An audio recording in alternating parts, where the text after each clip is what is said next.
السلام عليكم ورحمة الله وبركاته. ازيكم يا شباب؟ اتمنى تكونوا بخير. هنشرح النهاردة موضوع الفانكشنز في لغة السي.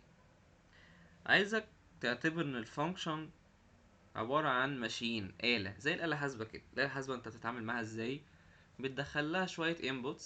ايه هي الانبوتس؟ شوية ارقام، وبتعمل عليها بروسيسنج معالجة. زي ايه مثلا؟ عايز تعمل عليها شوية عمليات زي الجمع، الضرب، الطرح، القسمة. في الاخر بعد ما بتعمل بروسيسنج المفروض الآلة بتظهر لك ايه؟ result، اللي هو الاوتبوت بتاعك. طب احنا برضو الفانكشنز كده، الفانكشن احنا بندخل لها شوية انبوت وترجع لي result في الاخر بناء على البروسيسنج اللي انا مخلي الفانكشن ده تعمله. طب الفانكشن انا بكتبها مرة واحدة بس في الكود عندي، وبستخدمها لعدد ما لا نهاية من المرات. طب زي الآلة حاسبة، بس وانس، بس اللي انت محتاج تحسب كام حاجة كده في السريع، بتجيب الآلة حاسبة على طول، تدخلها الانبوتس بتاعتك وتحسب لك العملية اللي انت عايزها.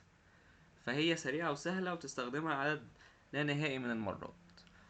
الفانكشنز برضو من صفاتها ان هي بتخلي الكود بتاعنا كلين و easy to debug. يعني ايه؟ يعني الكود بتاعنا بيبقى منظم ونضيف كده، وسهل ان انا اكتشف لو انا عامل اي اخطاء في الايه، في الكود عندي، او عايز اعدل على حاجة بشكل سهل. هنفهم الكلام ده قدام. تعالى كده نشوف. طبعا زي ما انا قلت، اي حاجة بناخدها في لغة البرمجة عشان في مشكلة، وانا هحاول احل المشكلة دي بحاجة موجودة عندي في لغة البرمجة. فانا عندي مشكلة، والحل بتاعها هي الايه النهاردة؟ اللي هي الفانكشنز. طب ايه هي بقى المشكلة اللي مخلينا نحتاج الفانكشنز؟ المشكلة مثلا، تعالى مثلا على الكود ده. انا بعمل هنا ايه؟ بعمل برنت اف هلو محمد 5 مرات. يعني ايه؟ يعني هظهر على الشاشة هلو محمد 5 مرات. طب افرض انت عايز تعمل محمد هلو محمد 100 مرة. هتعمل ايه؟ هتعمل برنت اف دي 100 مرة. طبعا انت هنا عمال تكرر نفسك، ولما تيجي تلاقي نفسك ان انت بتكرر نفسك كده، حاجة اسمها الكود ريبيتيشن، ده مش صح في البرمجة. لان دي اسمها، بنسميها الباد براكتس، اللي انت عمال تكرر نفسك وبتصعب الدنيا عليك في الايه، في البرنامج. ايه اللي هيصعب عليا برضو في البرنامج؟ اللي انا افرض مثلا حبيت اغير محمد دي، اخليها احمد. فانا عندي 100 سطر برنت اف بيطبع هلو محمد، عايز اخليه هلو احمد. فهتروح عند كل محمد تمسحها وتكتب مكانها احمد. طبعا تخيل دي 100 سطر، 1000 سطر، مليون سطر، فالموضوع هيبقى صعب جدا. اللي انا ايه، ايديت او اللي انا اصلح حاجة في الكود، فهياخد مني وقت كبير جدا. وطبعا ده برضو قلنا باد براكتس، مش براكتس مظبوط. اللي انا اعمل، اللي انا اكرر نفسي، واللي انا اقعد اعدل عند كل لاين الحاجة الجديدة، وما انا ممكن اعدل بعدين تاني وتالت ورابع وخامس. فانا كده مش هينفع خالص. easy to make bugs.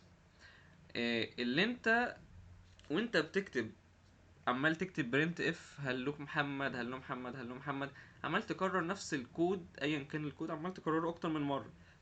ممكن في مرة يعني تغلط في حاجة او تنسى تكتب حاجة، فتخلي البرنامج كله يضرب، وانت مش عارف بقى ايه الحاجة اللي انت ناقصاك، او ايه الحاجة اللي انت ما خدتش بالك وانت عمال تكرر نفسك في الكود. ففجأة الكود ضرب منك وباظ ومش عايز يشتغل. فكل ده الفانكشنز بتحله. اللي انت بتكتب بس فانكشن وتحط الفكرة بتاعتك، اللوجيك بتاعك جوه الفانكشن دي، وخلاص. وانس اللي انت محتاج الفانكشن ديت نادي عليها بس واستخدمها في البرنامج.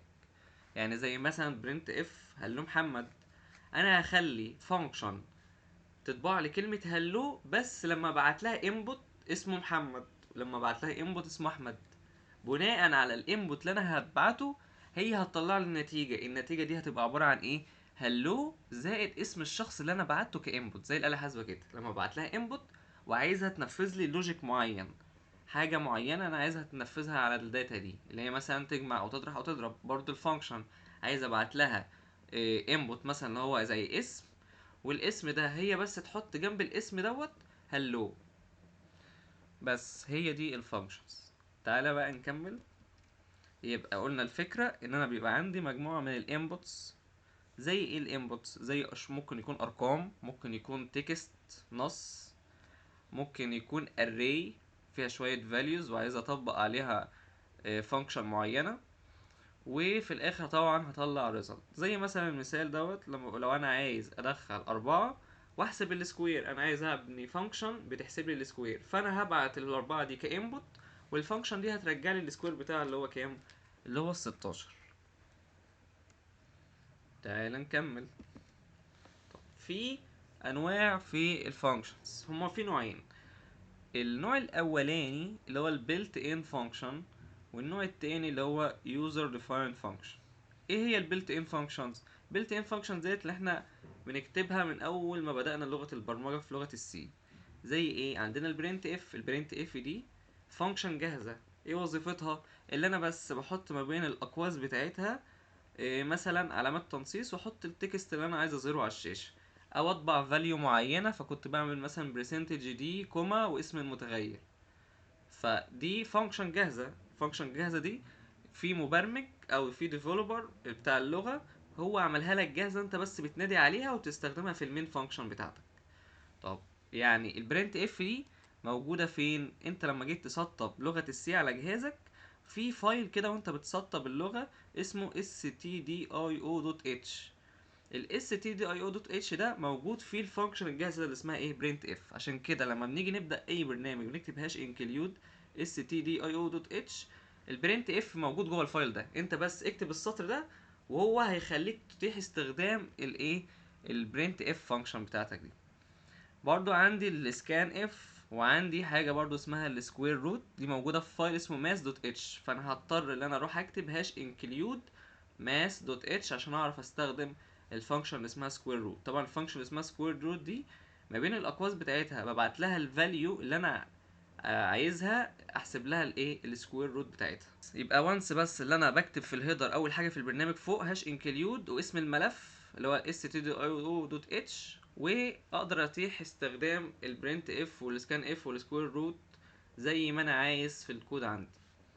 طب افرض انت دلوقتي الفانكشنز هما مش التلاتة اللي انا ذكرتهم بس، هو في كتير، بس افرض ولا واحدة فيهم بتنفذ لك الفكرة اللي انت عايزها. يعني انت عايز تدخل انبوت وتنفذ عليه فانكشن معينة زي بتاعت هلو محمد دي، عايز اخليها هلو احمد. ديت مثلا ايه؟ مش موجودة اللي انا ادخل انبوت كاسم وهو يرجع لي هلو زائد الاسم ده. طيب فالفانكشن ديت اللوجيك ده مش موجود عندك في اللغة، فانت ممكن تبني انت الفانكشن الخاصة بيك زي ما الديفلوبر عمل كده وجهز لك شوية مجموعة من الفانكشن جاهزة تستخدمها. ما انت ممكن تعمل الفانكشن الخاصة بيك وتعمل اللوجيك اللي انت عايزه. فده بنسميه النوع التاني اللي هو اليوزر ديفايند فانكشنز. اليوزر ديفايند فانكشنز ديت بقى ايه؟ بنكتبها ازاي؟ تعالى كده. اي فانكشن بتتكون من الشكل اللي هو الاستراكشر اللي انا كاتبه لك ده. اول حاجه بكتب الريتيرن تايب، الفانكشن دي هترجع لك ايه. طبعا ايه انواع الداتا تايب عندنا في البرمجه؟ الانت والفلوت والكاركتر في لغه السي. بعد كده بكتب الفانكشن نيم. الفانكشن نيم اللي هو اسم الفانكشن، سميه اي حاجه زي ما انت عايز. بعد كده هل تكتب الاقواس بتاعتك، وما بين الاقواس في حاجه اسمها البارامترز بنكتبها ما بين الاقواس دي. ايه هي البارامترز؟ البارامترز ديت هي الانبوتس بتاعتك اللي انت هتبعتها للفانكشن. شوف انت عايز تبعت ايه هي الانبوت. طبعا الانبوت دوت هيبقى ليه نوع، هتبعت يا نمبر يا تكست يا كاركتر يا اري، شوف انت عايز تبعت ايه. بعد كده هنعمل كيرلي براكت، وما بين الكيرلي براكت هنكتب بقى اللوجيك بتاعنا اللي احنا عايزين نطبقه على الانبوت بتاعنا ده. بعد كده بعد ما نخلص ونحسب الحاجات اللي احنا محتاجين نعملها، في الاخر الفانكشن دي بترجع لك فاليو، والفاليو ده بيبقى نفس النوع الريتيرن تايب او ريتيرن فاليو. مثلا انت معرف الفانكشن ديت على اساس ان هي انتجر، فاكيد الفانكشن دي هترجع لك برضو قيم صحيحه، يبقى الريتيرن تايب مثلا انتجر، والريتيرن فاليو هيبقى من نفس النوع اللي هو هيبقى نوع ايه؟ انتجر. تعالى هنا مثلا كده، يبقى اول حاجه ايه انواع الريتيرن تايب؟ الريتيرن تايب int float character void. تمام. والانت والفلوت والكاركتر دول لازم دايما بنكتب في اخر سطر في الفانكشن قبل الكيرلي براكت نكتب كلمه ريتيرن ونكتب الايه ريتيرن الفاليو اللي احنا محتاجينها. طيب الفويد ما بيجيش معاها ريتيرن وهنبقى نعرف ده قدام كمان شويه. والفانكشن نيم النيم يو تشوز فور ات. مثلا انا عايز اختار الفانكشن بتاعتي مثلا بتجمع رقمين، فاختار اسم بس بيعبر عن الوظيفه اللي الفانكشن بتاعتك بتعملها. انت ممكن تسميها اي اسم، ممكن تسميها على اسمك عادي، بس يا ريت تسميها اسم بيعبر عن الايه الوظيفه بتاعه الفانكشن يعني. ماشي، ممكن اسميها اد سكوير جريد ايا كان. بعد كده قلنا تالت حاجه اللي اسمها ايه البارامترز. البارامترز ديت اللي هي مجموعه الانبوتس اللي انت عايز تبعتها للفانكشن عشان تنفذ لك عليها شويه عمليات. طب ايه هي البارامترز؟ ممكن تبعت انت ايه ارقام انتجر زي مثلا انت اكس او فلوت واي كاركتر زد ايا كان. بعد كده الريتيرن ان الفانكشن ديت بعد ما انت تستعملها هي قلت لك الفانكشن في الاخر بتطلع لك نتيجه، هتريتيرن النتيجه هترجع لك فاليو، يبقى في الاخر هنستخدم حاجه اسمها الايه الريتيرن. تعالى اقول لك بقى ايه هي الفويد. اخر سطر تحت كده بقول لك ان الفويد هي معناها ان ممكن اعمل فانكشن وما بترجعش نتيجه معينه. زي ايه مثلا؟ انا بس عملت فانكشن كل ما نادي عليها مثلا بتقول لي هلو محمد مثلا، او هلو وورلد. كل ما نادي عليها بتقول لي هلو وورلد بس، ما بتقوليش حاجه غير كده. هل بترجع لي فاليو؟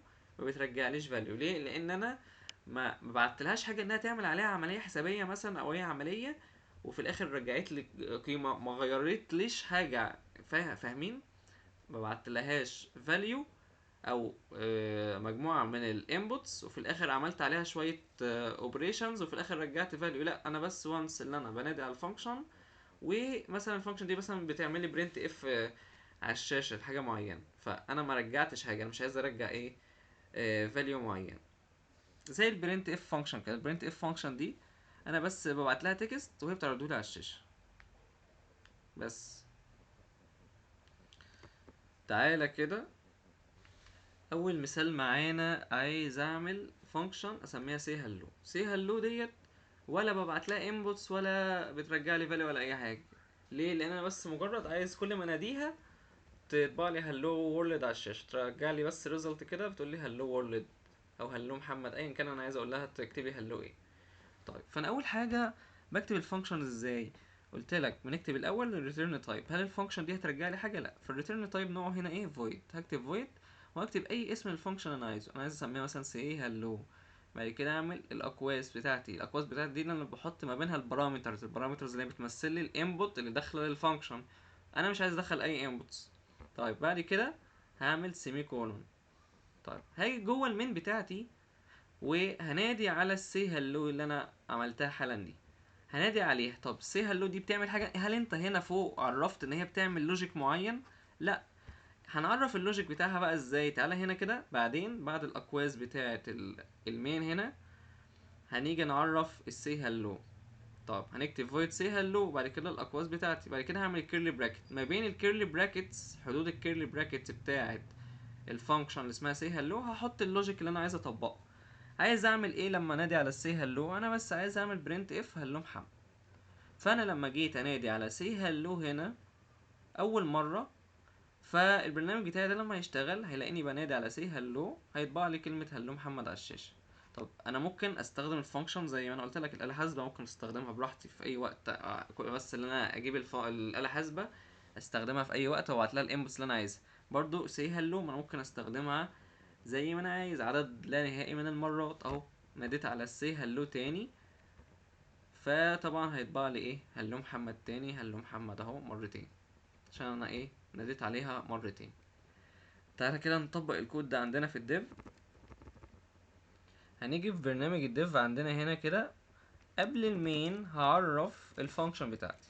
هكتب void بعد كده هكتب اسم الفانكشن بتاعتي هسميها say hello واعمل الاقواس بتاعت السيركل براكت دي. بعد كده اعمل ايه سيمي كول.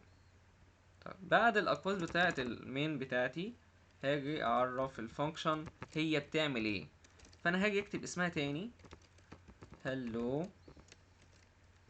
بعد كده كيرلي براكت انا عايز الفانكشن دي جواها تعمل ايه؟ برنت اف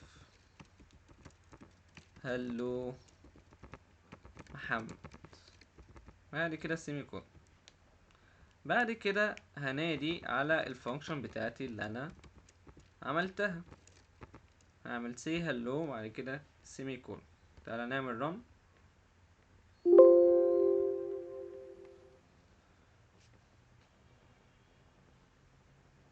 ظهر لك ايه على السكرين؟ ظهر لك هلو محمد. ممكن انادي عليها عدد من المرات لا نهائي زي ما انا قلت لك، انا حر اهو. كده انا بنادي عليها كم مره؟ 3 مرات. اول مره هتبقى لي هلو محمد، التانية هلو محمد، اللي بعدها هلو محمد. هلو محمد طبعا مطبوعه جنب بعض، انا عايز افصلهم، فهروح للفانكشن اعدل عليها، اعمل هنا باك سلاش ان عشان تعملها لي في سطر جديد. بعد كده اعمل رن، عمل لي هلو محمد 3 مرات كل واحده في سطر. طبعا في حد هنا في سؤال بيجي في دماغكم، هو ليه احنا عرفنا السي هلو هنا وهنا بعد كده عرفناها تاني؟ طب ما ليه نعرفها مرتين كده؟ طب ما انا هنا عرفتها وكتبت التعريف بتاعها جواها بتعمل ايه اهو. هي بتعمل ايه جواها؟ ان اللوجيك بتاعها بيعمل لي هلو محمد. ايه بقى لازمته اللي انا كاتبها كمان مره فوق هنا، وهنا انا اصلا مش معرف لها اللوجيك بتاعها؟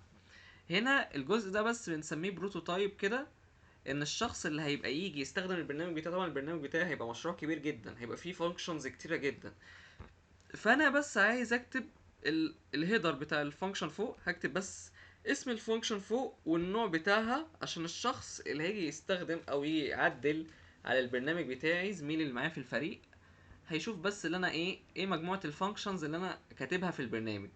هيبقى في مجموعه فانكشنز هنا كتير قبل المين، فهو هيلاقي في حاجه اسمها سي هلو، فهو هنا هيدور على الفانكشن اسمها سي هلو جوه كده بعد المين، هيشوف هي السي هلو دي بتعمل ايه. فانا بس معرفه مجرد تعريف كده، ان انا بقول له ان في البرنامج انا عامل فانكشن اسمها سي هلو، عايز تعرف هي بتعمل ايه روح دور عليها بقى ايه هنا بعد المين.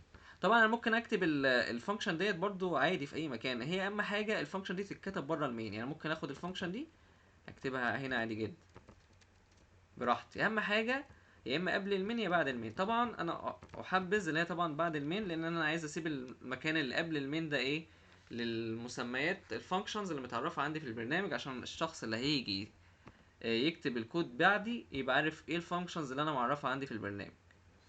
طيب لو انا مسحتها يعني هيشتغل؟ انا قلت لك هي بس مجرد بروتوتايب او تعريف للفانكشن، شغاله عادي جدا تمام. بس يحبذ اللي انت عشان زميلك اللي هيجي يستخدم الكود بعديك يبقى عارف ان انت معرف فانكشنز كتيره هنا، مش هتبقى حاسس بيها دلوقتي، بس لما البرنامج يكبر مننا وهيبقى فيه فانكشنز كتير هتلاقي فيه فانكشنز كتير جدا، سطور كتير جدا قبل المين. تعالى مثال كمان، انا معايا مجموعه من الفاليوز عايز ابصيها ل فانكشن معينه وهي تطبع لي الفاليوز دي على الشاشه. زي ايه مثلا؟ انا هنا هعمل فانكشن اسمها برنت نمبر، هي بس انا سميتها برنت نمبر، هي ما بترجعليش فاليو، انا بس ببعت لها الفاليو وهي بتعرضها لي على الشاشه على طول، مش بتعمل لي عليها عمليات، عشان كده النوع بتاع الفانكشن بتاعنا نوعها فويد. فانا هبعت لها بارامترز، ايه البارامتر؟ انا بس عايز ابعت لها فاليو واحده بس، فانا هعرف متغير اسمه int x. بنعرف متغير ليه؟ عشان لما انا ابعت للفانكشن دي فاليو، الفاليو دي هتروح تتخزن في متغير اسمه الاكس، وهعمل برنت اف الاكس دي. طب تعالى هنا في المين هنادي على الفانكشن اللي اسمها برنت نم دي، وما بين الاقواس هبعت لها 5، الخمسة دي هتروح تتخزن فين؟ في الاكس، وانا هعمل برنت اف للاكس، فبرنت اف للاكس، الاكس دلوقتي الحالية ما جواها كام؟ جواها 5، فيظهر لي على الشاشة 5. جيت انادي على البرنت اف نم تاني، بس المرة دي هبعت لها انبوت تاني، هبعت لها 10، فتظهر لي على الشاشة 10. بعت لها 99 فهتظهر لي على الشاشة 99. تعال نجرب الكود ده كده على الديف. هعرف الفانكشن، عايز بقى تكتب السطر اللي انا قلت لك عليه اللي هو قبل المين براحتك، مش عايز ما تكتبوش، احنا عشان البرنامج بتاعنا صغير فاحنا مش هنبقى محتاجين ان احنا نكتبه. فهنيجي هنا نعرف فانكشن اسمها برنت نام مثلا، سميها زي ما انت عايز، اهم حاجه انت تبعت لها كام انبوت؟ هتبعت لها واحد. نوع الانبوت اللي انت هتبعته لها ده نوع انتجر، طب نوع الانتجر ده خلاص، يبقى احنا لازم نعرف متغير من نوع انتجر. انا هسميه اكس مثلا، فبعد كده برنت اف، بعد كده برسنتج دي كوما اكس. بس هي ديت الفانكشن بتاعتي. انا بس هنادي عليها، هعمل لها كولينج، هبعت لها رقم مثلا كام، هبعت لها 9 مثلا. تمام، تعالى نعمل رن كده.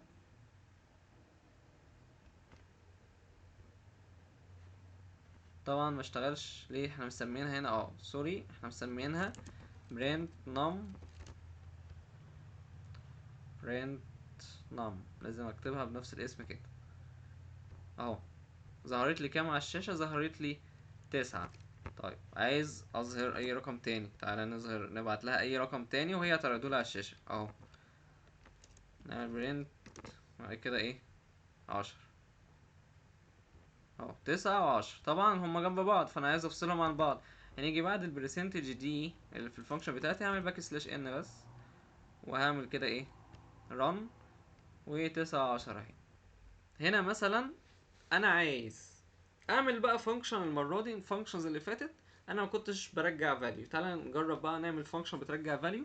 انا هعمل فانكشن هنا اسمها سكوير. طب نوع السكوير دي بترجع لي داتا نوعها ايه؟ بترجع لي داتا اسمها انتجر. طيب انتجر اهوت، واسم الفانكشن انا سميتها سكوير، سميها زي ما انت عايز. انا هبعت لها انبوت واحد بس، فهعمل متغير واحد بس اللي هو انت اكس، بعد كده كيرلي براكت، بعد كده هرجع الفاليو دي ازاي؟ انا عايز احسب السكور بتاع اي رقم، عايز مثلا ابعت 4 ترجع لي 16. طب يعني ايه في السكوير في الماس؟ يعني ايه؟ ان الرقم مضروب في نفسه.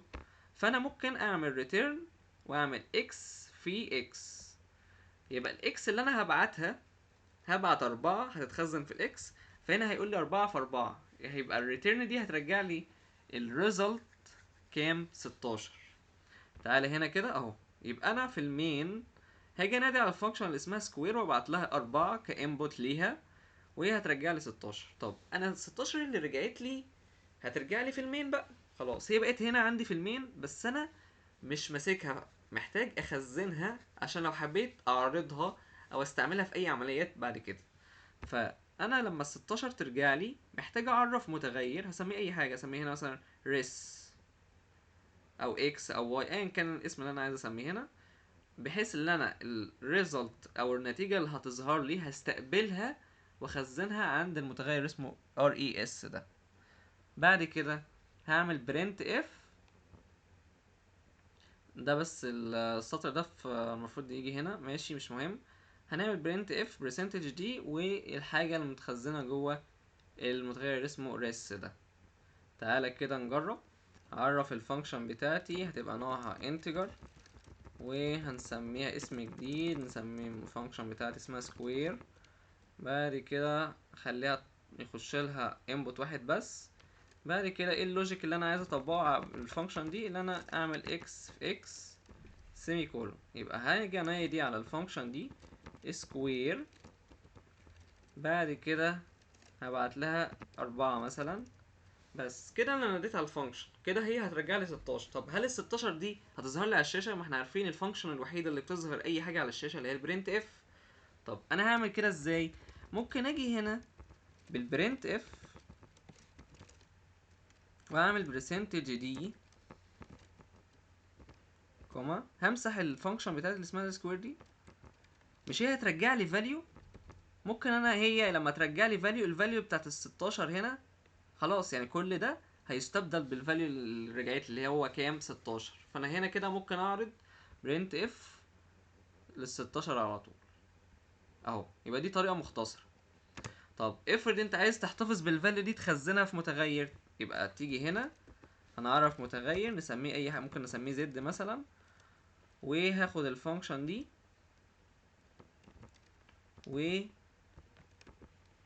عليها وهي هتحسب لي السكوير وهترجع لي الناتج دوت انا هخزنه جوه مين؟ جوه الزد. وهطبع المتغير الحاجه اللي جوه متغير زد، طبعا لي 16. يبقى يا كده يا كده. يبقى او امتى استخدم الاولانيه؟ ان انا بس مجرد ان انا بس عايز اعرض النتيجه على طول. طب لو افرض انا عايز احتفظ بالفاليو لاي نتيجه معينه عامه، ممكن ابقى اعملها قدام. فساعتها هنجيب متغير ويساوي الفاليو اللي هتبقى راجعة من الفانكشن دي. تعالى نعمل شوية exercises. مثلا اول اكسرسايز انا عايز اعمل برنت لاين زي ده كده، شايفين الداش ده؟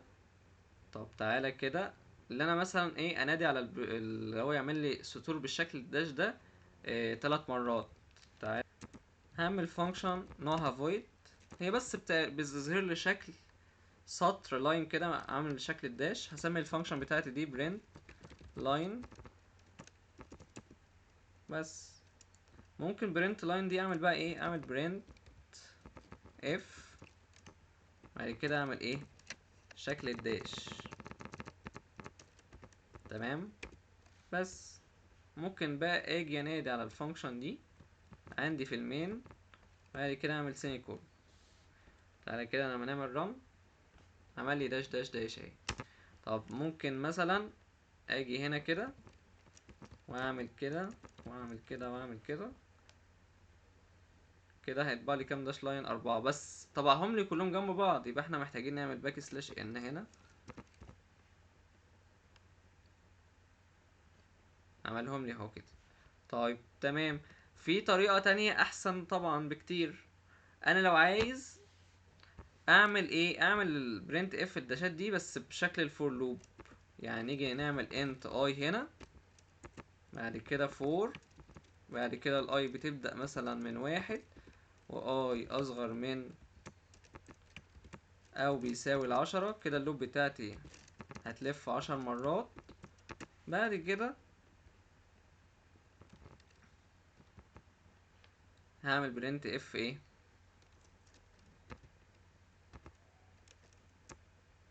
الداش دي هتتكرر 10 مرات وهتتكرر 10 مرات جنب بعض.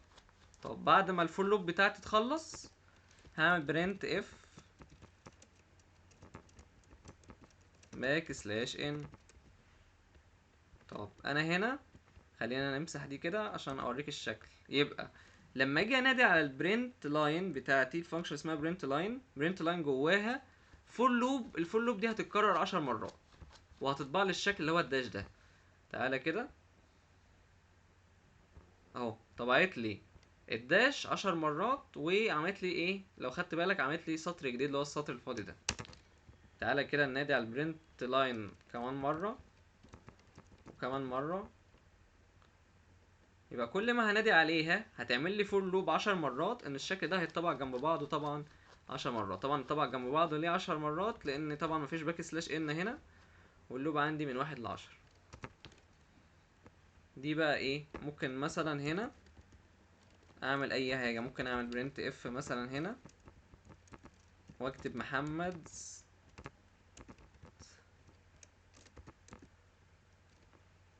اد مثلا، ان ده الابلكيشن بتاع محمد. هنا نسينا السيمي كولون، اعمل رن.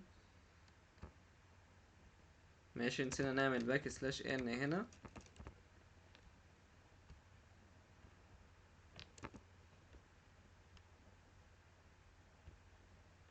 ماشي. طيب مثلا عايز البرنت محمد ذئاب دي تبقى ما بين داشتين، ما بين سطرين فيهم داش اهو.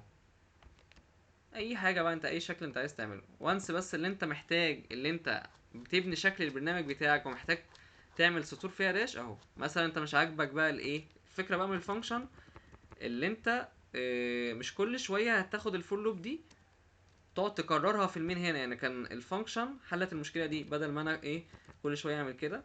خلاص دي هتطبع لي داش 10 مرات، داش 10 مرات، داش 10 مرات، داش 10 مرات اهو. يبقى انا عملت في كذا فور لوب. طب ما طبعا شايفين الكود هنا كتير جدا. افرض مثلا عايز اطبع الداش ده 20 مره، خلاص هروح لل10 دي اخليها 20، اروح لل10 دي اخليها 20. طبعا بتخليني اللي انا اروح اعدل في كل مكان انا قررت فيه الكود. هي دي المشكله اللي احنا بنحاول نحلها بالفانكشن. فاحنا عملنا ايه، نخلي الفور لوب دي جوه فانكشن اسمها برنت لاين مثلا، وانا عايز اعدل عدد الداشز اللي ظهر لي. يبقى بس وانس اللي انا هعدل عليها ايه مره واحده اهو، خليتها 20. انا كل ما هنادي على البرنت لاين دي هتلف من 1 ل20. بس تعال نكمل exercise 2. فانا عايز اعمل فانكشن مثلا اسمها greet user بترحب بالشخص اللي هيستخدم البرنامج بتاعي. هقول له مثلا هو دلوقتي هيبعت اسمه والسن بتاعه، فانا هرسل له رساله هقول له فيها هلو، بعد كده فاصله احمد علامه تعجب، واقول له الايدج بتاعك، هو طبعا بعت لي الايدج بتاعه اللي هو 20، واقول له الستاتس بتاعتك ادلت يعني بالغ، شخص بالغ. طب بعد كده هلو سارة، بعد كده الايدج هيبقى كام؟ 16. طيب ال16 دي عايز ابعت له ايه؟ ماينر يعني قاصر. طيب طبعا انا بحدد اللي هو بالغ او قاصر ازاي؟ بناء على if condition بحطه في الفانكشن. فتعالى كده نجرب.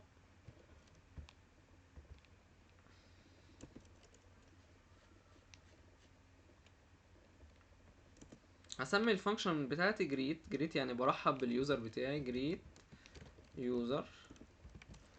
هبعت لها اسم الشخص. اسم الشخص طبعا احنا عارفين من درس الاري ان احنا بنخزن الاسم بتاع الشخص في array نوعها ايه؟ كاركتر. فهسمي الاري بتاعتي name، بعد كده int الage. طب تمام، كل حاجة زي الفل. انا عايز اعمل ايه بقى؟ عايز اظهر رسالة بتقوله print if، بعد كده hello، بعد كده hello كوما، وعايز طبعا اظهر اسم الشخص بقى. اظهر اسم الشخص ازاي؟ هنعمل هنا percentage c كوما، بعد كده النيم، بعد كده هنا ايه؟ سيمي كولون. بعد كده انا عايز اظهر له برضو ايه؟ الايدج بتاعه، فهعمل برنت اف ايدج، هنسيب قبلها مسافة، وهعمل الايدج بتاعه. تعالى هنا نعمل برضو علامات نقطتين في بعض عشان يبقى شكلها جميل. بعد كده عايز برضو اعمل برنت اف، عايز اعمل برنت اف بقى الحالة بتاعته هو بالغ او قصر ازاي؟ بناء على السن بتاعه. لو السن بتاعه الايدج اكبر من او بيساوي 18، يبقى انا هبرنت اف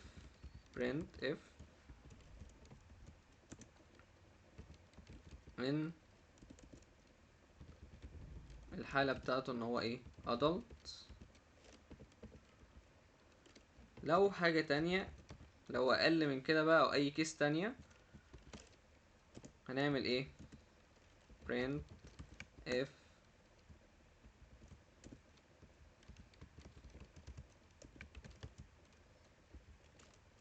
ان هو شخص قاصر.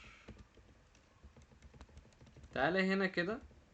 خلاص كده انا ايه؟ خلصت كتبت الفانكشن بتاعتي، بدايتها اهي ونهايتها اهي. فهنادي بس على الفانكشن اللي اسمها greet user واستخدمها. greet user دي ببعت لها تو inputs. اول input اللي هو بيمثل لي اسم الشخص، فانا هبعت لها مثلا محمد، بعد كده كوما، بعد كده هبعت لها مثلا 16.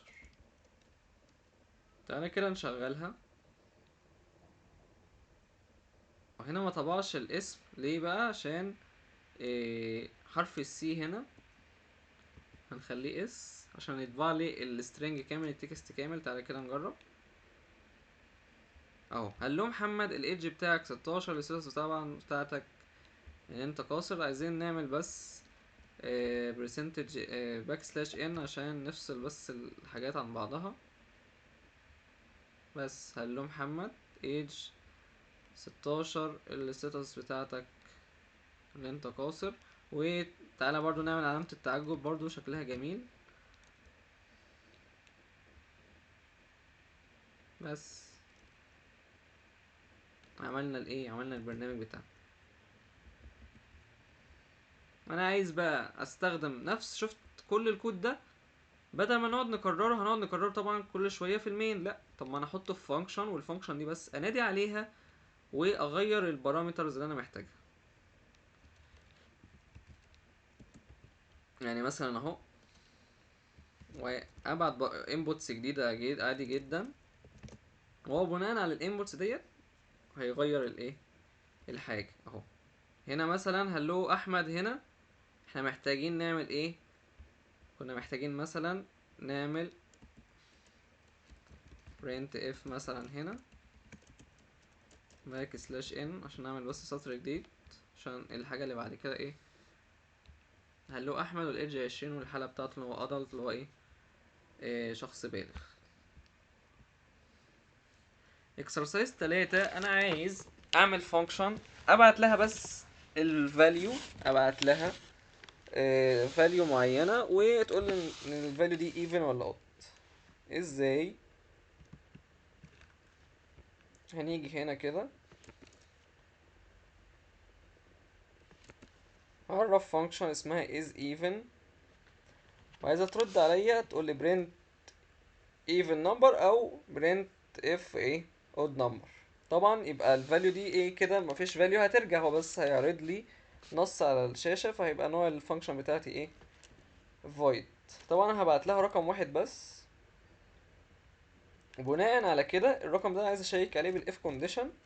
لو الاكس باقي الاسم على الاتنين يساوي زيرو، يبقى print if ايه print if even number.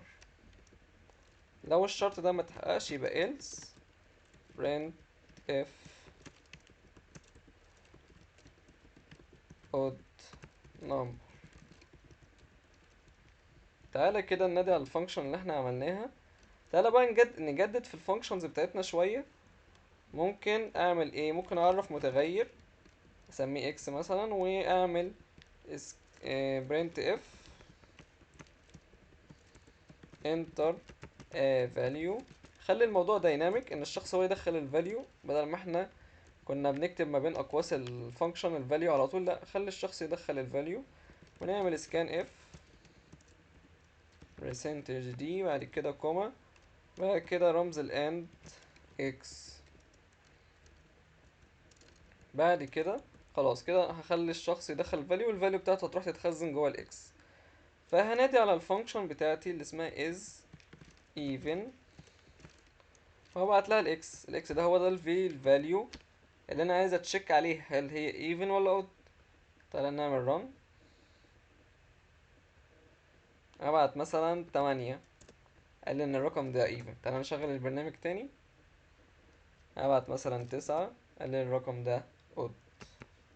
يبقى الرقم اللي انا بعته راح هناك كانبوت، اتخزن هنا كانبوت، بعد كده انا شيكت عليه، بعد كده بناء بقى على الاف اتحقق يبقى even، ما اتحققش يبقى odd.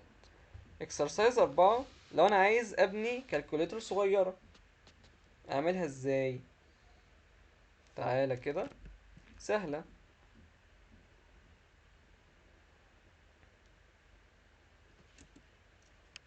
انت عايز مثلا تعمل فانكشن خاصة بالاد، عايز تجمع رقمين، فانا هعرف اول انبوت عندي هنا ايه اكس، عايز اعرف انبوت كمان هعمل كوما انت واي. تمام. تعالى نغير كده، مثلا نخلي نوع الداتا تايب فلوت، عشان لو الشخص هيبعت ارقام عشرية. طبعا نوع الداتا اللي هيرجع لي من ناتج العملية هيبقى نوع فلوت. انت بعت فلوت هيرجع فلوت. هتعمل ريتيرن الاكس بلس ايه الواي. تعالى كده نخلي الشخص يدخل الفاليوز بتاعته برضو. تعالى نعرف هنا متغيرين، تعالى نسمي اسامي مختلفة. ممكن نسمي نم 1 ونم 2، بعد كده نم 1 نم 2، اي اسامي متغيرات عندي. وانا قلت هنا enter a value و enter a value. بعد كده ال two values دول المفروض يبقى نوعهم float. بعد كده هنادي على الفانكشن بتاعت اللي اسمها add. الاد هبعت لها المتغير الاولاني نم 1 والمتغير التاني نم 2. يبقى الفاليو بتاعت نم 1 ونم 2، نم 1 الفاليو بتاعتها تروح تتخزن في اكس، نم 2 الفاليو بتاعتها تروح تتخزن في واي، وهنا هيرجع لي ناتج العمليه بتاعت اكس زائد الواي. طبعا ناتج العمليه هنا انا قلت لك هنا هيرجع فاليو، فالفاليو ديت احنا محتاجين نظهرها، يا اما احط الفانكشن ما بين اقواس البرنت اف، او لو عايز احتفظ بالفاليو مثلا اهو ممكن اعمل result. يبقى الفانكشن اللي هترجع لي من العملية هنا، اللي هترجع لي الناتج بتاعي، عايز اخزنه في متغير اهو، ولو حبيت اعمل بيه اي عمليات او حتى اعرضه على طول وخلاص، يبقى هعرضه بالشكل ده percentage دي، بعد كده result. تمام. تعالى كده نعمل run. يقول لي هنا enter a value. هكتب الفاليو 5 مثلا، اول ما ادوس enter هتروح تتخزن في المتغير اسمه نم واحد، وستة مثلا 6.5، وهتروح تتخزن في المتغير نم 2 كده. 5 زائد 6.5 طلع لي كام؟ 0. ليه بقى طلع لي 0؟ لان انا هنا معرف المتغير بتاعي ايه؟ انتجر. طب ده مظبوط؟ لا. تعالى كده نخلي ده float. غير كده انا هنا ليه عامل دوت برسنتج دي؟ المفروض نخليه برسنتج اف، برسنتج اف، برسنتج اف. تعالى تاني نشغل البرنامج. خلي مثلا ده 5 اهو، 6.5. رجع لي كام؟ رجع لي 11.5. طبعا عمل لي 11.5 ومجموعة من الاصفار كده كتير. عايز اتحكم في ان هو ما يظهرش عدد الاصفار الكتير اللي في البرنامج ده عندي. ممكن هاجي هنا قبل الاف دي واعمل دوت 2 اف. انا بقول له هنا عايز اظهر بس رقمين بعد العلامة العشرية. يبقى 5 و6.5، عمل لي 11.50. تمام. بس انا بقى لو حابب اعمل ايه فانكشن للسبتراكت، طبعا هعمل بدل ما انا كنت هعمل ريتيرن اكس زائد الواي، هعمل ريتيرن ماينس الواي، الملتبلاي، وهكذا. عايز اعمل الديفايد، الفانكشن دي هكررها هنا وبس، هغير بس اسمها، خليها سب اللي هي سبتراكت. هشيل الاشاره دي خليها ماينس، وهعمل فانكشن دي كمان اسمها الملتبلاي، وهخلي البلس دي اخليها ضرب، وهعمل الفانكشن اسميها ديفايد، وهخلي الاكس تقسم على ايه؟ واي. هنا بس وانس اللي انا هغير اسم الفانكشن هيحسب لي النتيجة بتاعت على حسب الفانكشن دي. هبعت مثلا اخليها صب، يبقى كده لما الشخص يدخل رقمين هيطرحهم. طب انا لو عايز ابني فول ابلكيشن بالفانكشن، ان انا عايز اظهر رسالة للشخص كده بكذا اوبشن زي الاي تي ام كده. هو لو اختار اوبشن 1 يعني يجمع، اوبشن 2 يعني يطرح، اوبشن 3 يعني يضرب، اوبشن 4 يعني يقسم. دي هنعملها بالايه؟ بالسويتش كيس. فانا ممكن اخلي الشخص يدخل الفاليوز بتاعته واعمل برنت اف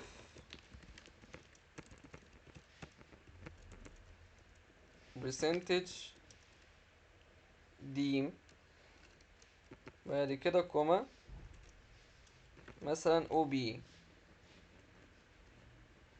هعرف متغير اسمه او بي. ممكن تعالى كده نعرف المتغير بتاعنا نسميه مثلا او بي. ايه هو الاو بي ده؟ ده اللي هو الاختيار بتاع الشخص. طب فانا هنا هعمل برنت اف. تعالى نعمل هنا رسالة اقول له enter your choice.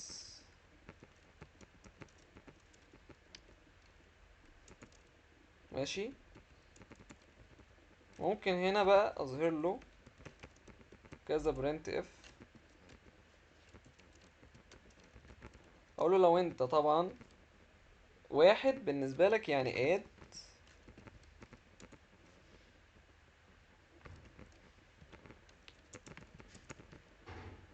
وهقول له 2. انا قصدي بيها انت لو اخترتها يبقى انت بتطرح. 3 يبقى انت بتعمل ملتبلاي. 4 يعني انت بتعمل ايه؟ تعمل ديفايد. تمام.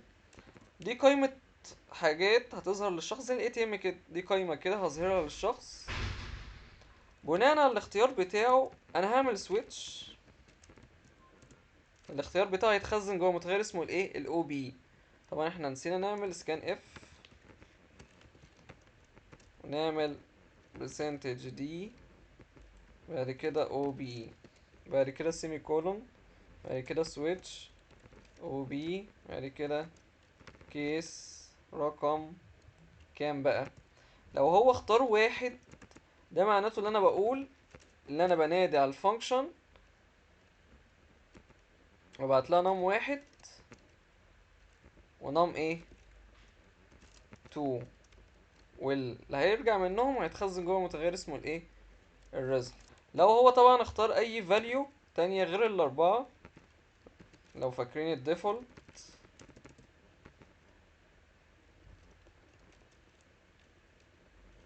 اعمل له برنت اف invalid input بس. بناء على الاختيار بتاعه النتيجة اللي هتتعمل هتتخزن جوه متغير اسمه result. بعد كده بعد السويتش هطبع ايه الحاجة اللي جوه الريزلت. هنا في غلطة، ايه هي الغلطة؟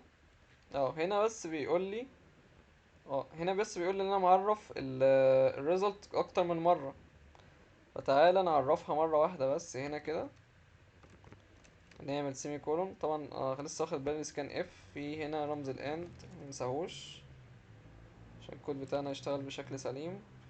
تعالى هنا كده بس. انا بس الفكرة هنا اللي انا معرف الريزلت اكتر من مرة، فانا هنا عرفتها قبل السويتش مرة واحدة بس. تعالى نعمل ران بس الكود هيشتغل. يقول لي دخل اول فاليو، هدخل مثلا 10 وادخل مثلا 6.5. بيقول لي اختار الاوبريشن. طبعا انا بالنسبة لي بقول له انت لو اخترت واحد يبقى هتعمل اد 2 النسب وهكذا. فانا مثلا لما ادوس واحد وادوس انتر، الواحد ده هيتخزن جوه المتغير بتاعي اللي هو اسمه ايه اوبريشن ده، او اسمه او بي. طب السويتش طبعا هتشوف الاو بي كام جواه، لو لقيته بواحد يبقى هتنفذ كيس واحد، لو لقيت جواه 2 يبقى هتنفذ كيس 2. انا مثلا هخليها واحد وادوس انتر، جمع للاتنين 16.5. طبعا خدت بالك ان الاوبشنز جنب بعض، فاحنا عايزين نفصلهم، فممكن نعمل باك سلاش ان، باك سلاش ان، باك سلاش ان، باك سلاش ان، مثلا 4 و2. عايز اعمل مثلا عملية الضرب، اكتب 3، فعمل لي 4 في 2 بكام؟ ب8. بس يا شباب، دي كل التطبيقات اللي ممكن اي فكرة اي فانكشن لوجيك انت حابب تطبقه بنحطه جوه فانكشن، وعايزين نستخدمه اكتر من مرة زي ما اتعلمنا كده النهاردة. وخلصنا لحد هنا، واتمنى تكونوا فهمتم ايه هي الفانكشنز وايه اهميتها. واشوفكم في الفيديو الجاي، والسلام عليكم ورحمة الله وبركاته.